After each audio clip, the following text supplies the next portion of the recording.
Order! Order! You are an incorrigible delinquent at times. Behave yourself, man!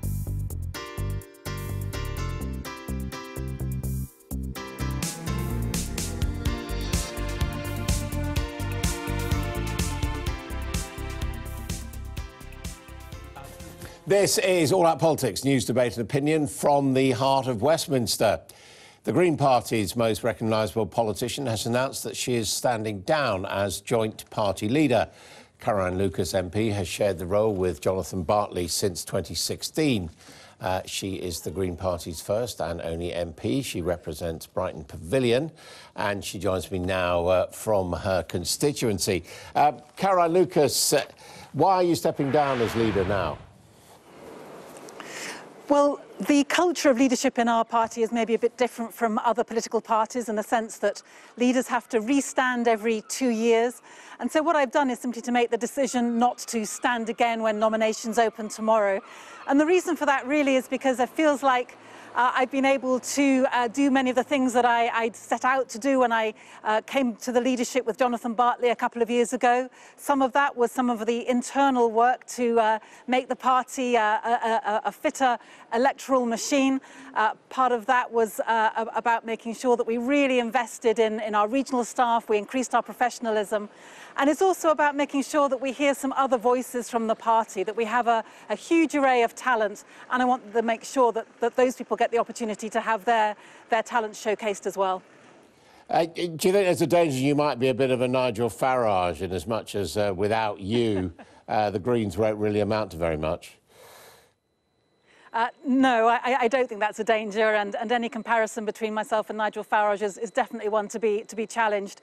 To be serious, we've just had our best ever local election results. We're seeing new talent coming through all the time. Our new mayor in Sheffield, Majid, has absolutely taken the airwaves by storm. Our new mayor in Bristol, Cleo Lane, is doing similar. You know, we've got a huge array of talent. What we need to do now is make sure that there are more platforms for them to come forward.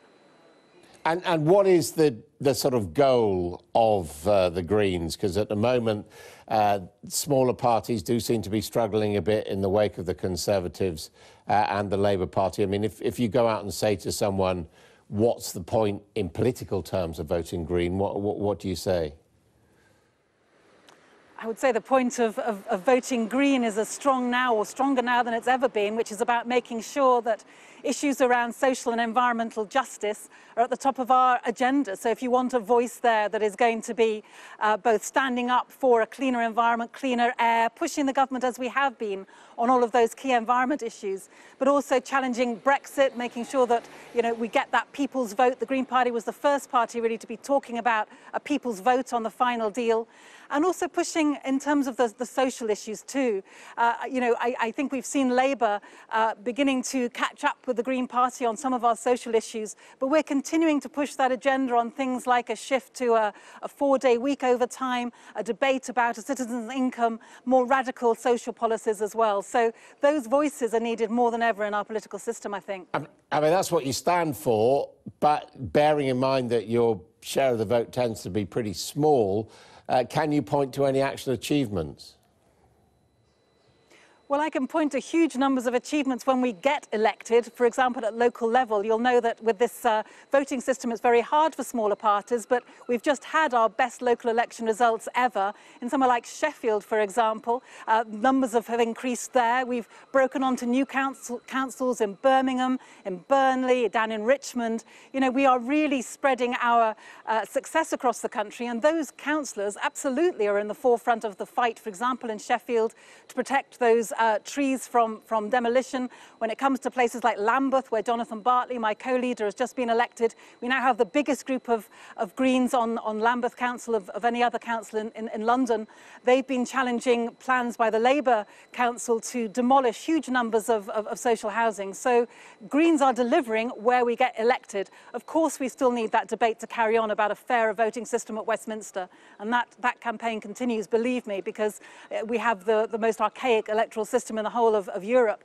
But meantime, Greens are getting elected at local level, on London Assembly and elsewhere, becoming mayors of places like Bristol and Norwich and Sheffield, and making a big difference. Yeah, but I mean, Brighton, where you are, where there was a Green council, you ended up having to dissociate yourself from its behaviour as the local Green MP. That is a bit of a travesty of the situation. We had a disagreement about one issue on waste policy, but other than that, I'm very proud of what the Greens achieved on the local council. They didn't get everything done that they wanted to because they were a minority administration. That meant that they always needed to have the support of either the Conservatives or Labour in order to get stuff done. But you speak to people around Brighton now, and they are very proud of what the Greens did, and that legacy is there now in terms of more council housing, in terms of safer streets. You know, I think there's a legacy to be proud of, surely. What about your own future? Do you intend carrying on serving as an MP? Will you put yourself forward at the next general election to be re-elected in Brighton Pavilion?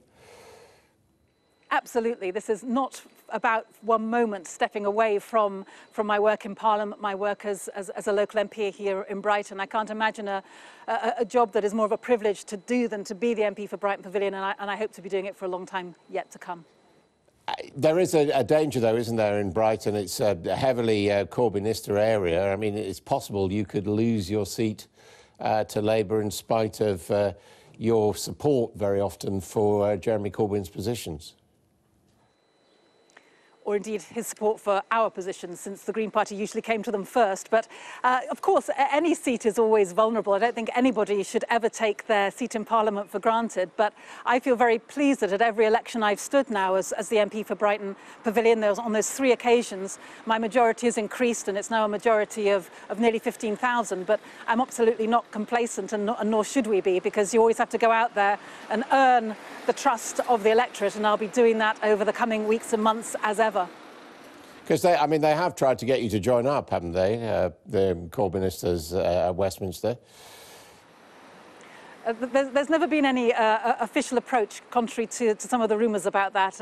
And I think that the role of the Green Party is to be holding the feet of Labour to the fire, to make sure that they deliver on the best pledges that they make, but to make sure they go further in other areas. And on issues as wide as Heathrow expansion to Hinkley Nuclear Power Station to HS2, we have very different policies to Labour. And of course on Brexit, we wish so much that Jeremy would step up and represent his own members, and indeed the vast number of people who want to vote Labour, and join us in demanding both membership of not just the customs union but the single market, and that people's vote on the final deal as well.